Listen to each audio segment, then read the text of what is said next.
আমার খবর।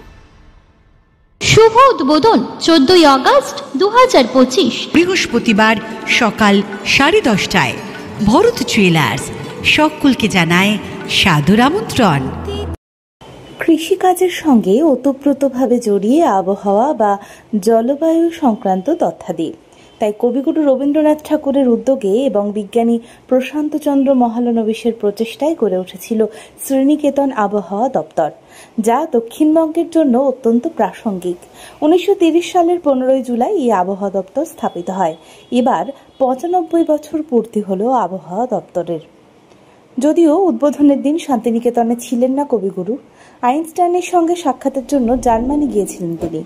আলিপুর আবহাওয়া দপ্তর থেকেই শ্রীনিকেতন আবহাওয়া দপ্তর প্রতিষ্ঠার বীজ বপন হয়েছিল। সেই সময় দক্ষিণবঙ্গের জেলাগুলি ছিল খরাপ্রবণ এবং বজ্র বিদ্যুৎ সহ বৃষ্টিপাতযুক্ত অঞ্চল। তাই আগাম সতর্কতার জন্যই শ্রীনিকেতন আবহাওয়া দপ্তরের ভূমিকা আজও অগ্রণী। 1875 সালে ভারতীয় জলবায়ুবিদ্যা বিভাগের তত্ত্বাবধানে কলকাতায় গড়ে উঠেছিল আলিপুর আবহাওয়া দপ্তর। তার পরবর্তীতে 1983 সালে মেদিনীপুরে এবং 1985 সালে বাঁকুড়ায় আবহাওয়া দপ্তর গড়ে ওঠে। আলিপুরের পর এই রাজ্যে তৃতীয় আবহাওয়া দপ্তর হল শ্রীনিকেতন আবহাওয়া দপ্তর। 1930 সালের 15ই জুলাই দপ্তরটি প্রতিষ্ঠিত হয়। এবছর তার 95 বছর পূর্তি হল। শ্রীনিকেতন আবহাওয়া দপ্তরের আধিকারিক সৌমেন্দু বড়ুয়া জানান, আবহাওয়া এবং কৃষি বিজ্ঞান একে অপরের পরিপূরক। তাই 1922 সালে যখন শ্রীনিকেতনে পল্লী সংগঠন বিভাগ গড়ে উঠল, তখন কৃষি গবেষণার জন্য জলবায়ু সংক্রান্ত তথ্য রাখা জরুরি ছিল। শ্রীনিকেতন আবহাওয়া দপ্তর গড়ে ওঠার নেপথ্যে রয়েছেন সেই কবিগুরু রবীন্দ্রনাথ ঠাকুর।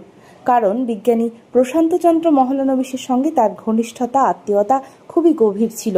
মূলত তাঁদের প্রচেষ্টাতেই এই দপ্তর গড়ে ওঠে। প্রতিষ্ঠার পর অল্প কাজকর্ম হলেও 1960 সালে এটিকে স্থায়ী কেন্দ্র বা গুরুত্বপূর্ণ কেন্দ্র হিসেবে গড়ে তোলা হয়। শ্রীনিকেতন আবহাওয়া দপ্তরের আধিকারিক সৌমেন্দু বড়ুয়া এবং প্রেসিডেন্সি কলেজের ভূগোলের অধ্যাপক কৃষ্ণগোপাল ঘোষের কাছ থেকে জানা গিয়েছে শ্রীনিকেতন আবহাওয়া দপ্তরের প্রতিষ্ঠার ইতিহাস থেকে গুরুত্বের দিকগুলি। শ্রীনিকেতন আবহাওয়া দপ্তর এর সূচনা যদি আমাদের বলতে হয়, তাহলে আমাদের ফিরে যেতে হবে 1900 সালের প্রথম দিকে, যে সময়টাতে আমাদের শুরু হচ্ছে ইনস্টিটিউট অফ রুরাল রিকনস্ট্রাকশন, যেটা ফেব্রুয়ারি 6, 1922 সালে তৈরি হচ্ছে। এলমহাস্ট রয়েছেন। ঠিক সেই সময়ে কিছু ঘটনা ঘটছে। কলকাতা আবহাওয়া দপ্তর এর সঙ্গে রবীন্দ্রনাথের একটা সরাসরি সম্পর্ক রয়েছে। কীরকম না, 1923 থেকে 26 এই সময়কালে আবহাওয়াবিদ প্রশান্তচন্দ্র মহলানবিশ তিনি আলিপুর আবহাওয়া দপ্তরে কর্মরত ছিলেন।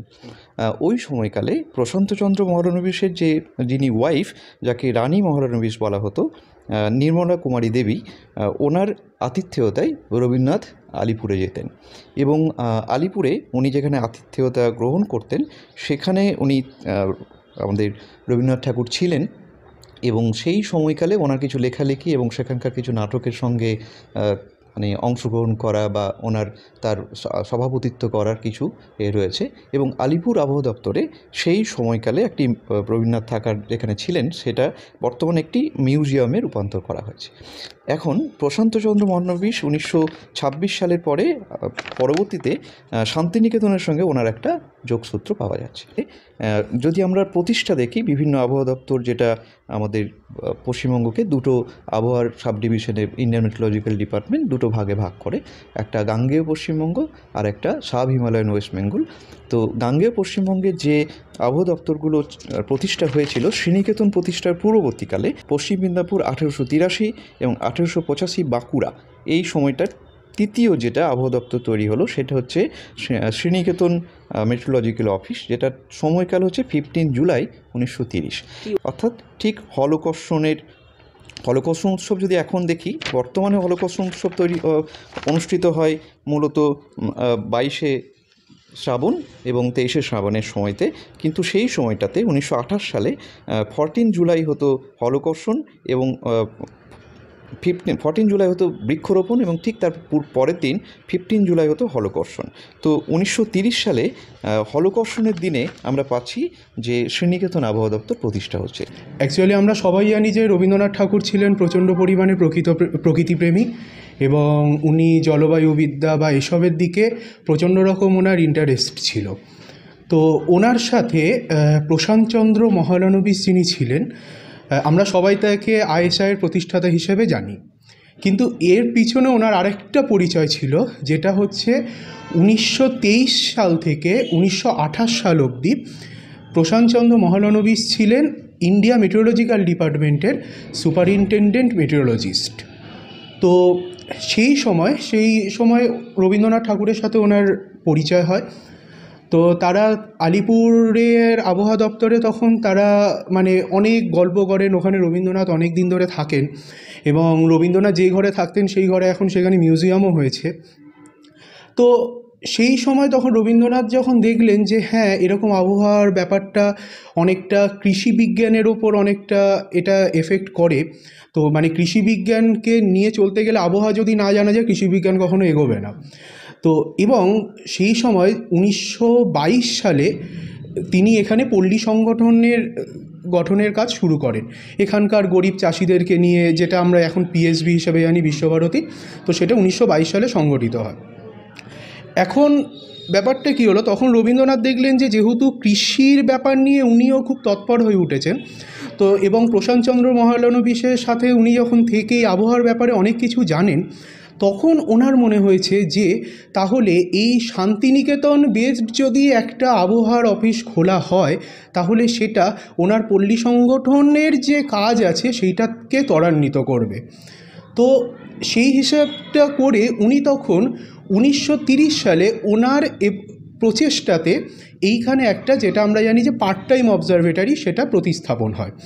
তো সেই যে পার্ট টাইম অবজারভেটরি 1930 সালে যেটা প্রতিস্থাপিত হয়, সেইটা তখন শুধুমাত্র বৃষ্টিপাত এবং জাস্ট টেম্পারেচার যেটা আছে এবং রেনফল, এই দুটোই শুধু মেজার করা হতো, যেটা কৃষিক্ষেত্রে কাজে লাগতো। সেই সময় এখানকার যে পার্ট টাইম অবজারভেটরিটা মেনলি তাহলে আমার পল্লী সংগঠনকে বেস্ট করে তৈরি হয়।